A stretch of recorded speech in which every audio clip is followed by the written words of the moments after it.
Is with us here in studio. Great to see you as always, albeit under these circumstances. No doubt the latest development is going to add pressure on the SANDF to, at the very least, explain how they're hoping to bring a close, or at least close the gap, or let me rephrase that, how they're going to at least support some of the soldiers who are on the ground in the DRC. Well, I think it's sad news that now we're adding 4 more soldiers. One died at the hospital after the soldier got injured during that standoff. But the other 3, it's fresh fighting. And we know even this morning, as you can see, we have those visuals coming from Goma, where on Friday and Saturday, that heavy fighting, the Friday fighting where we lost soldiers. And after that fighting, some were taken to hospitals where they got injured, but the South African National Defence Force putting a fight trying to repel the M23 rebels. They were able to do that, but there were casualties on both sides.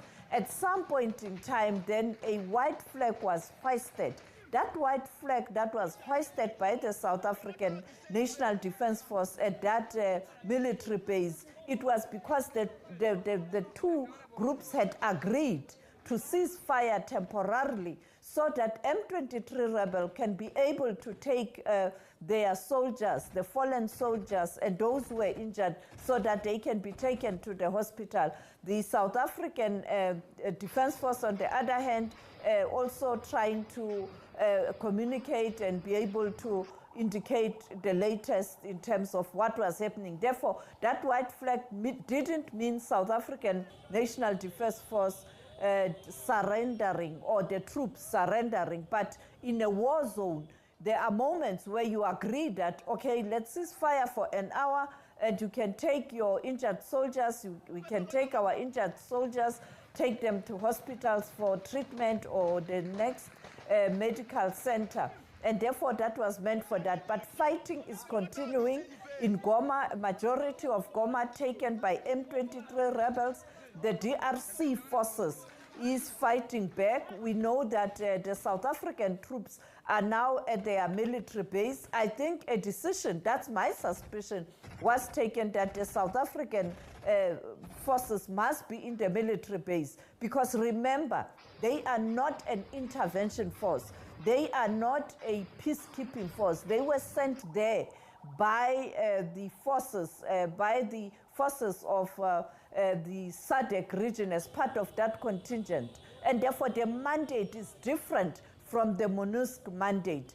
And we know that even now in Kinshasa, there are protests and those supporting government, but you have protests in other areas of the DRC, those supporting government and those supporting the rebels. And this is what we've been talking about, that DRC is actually divided in 2 parts. The government of the DRC is not in charge of the entire country, and this tragedy was bound to happen, but the international community didn't listen. But also the president of the DRC was in denial that he's not in control of strategic areas in the DRC, and this might come back to haunt him, and this is what has happened.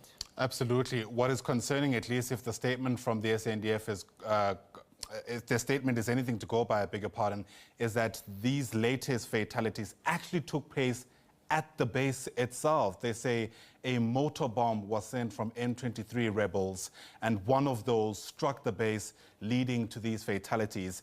It almost paints a picture of the SANDF almost being cornered and restricted to the base, which, again, if optics are anything to go by, doesn't really, inspire confidence.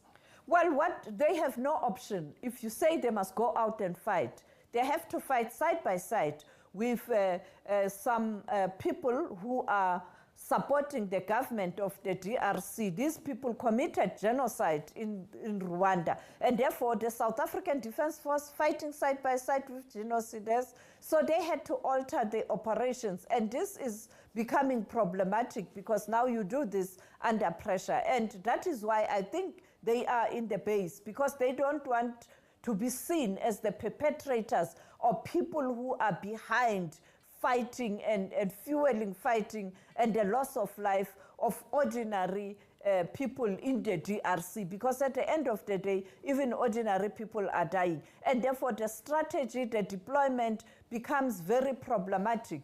And the enemy will take an advantage to send a message to the DRC forces that we can fight you, and those who are helping you are paralyzed. So that's the problem with this fight now. And remember, even the terrain there is very complex. Only people in the DRC understand this terrain in the eastern part of the DRC because they've been there. I mean, M23 rebels are Congolese and they know this is their country, they know it better. So the South African Defense Force, the visuals you see, it was Friday when they were fighting very hard and when we saw those casualties. And for now, they are at the base. And as you pointed out, one person dying because he or she was in hospital, and the 3 now dying after that launch of that bomb. And I think this is the situation that we are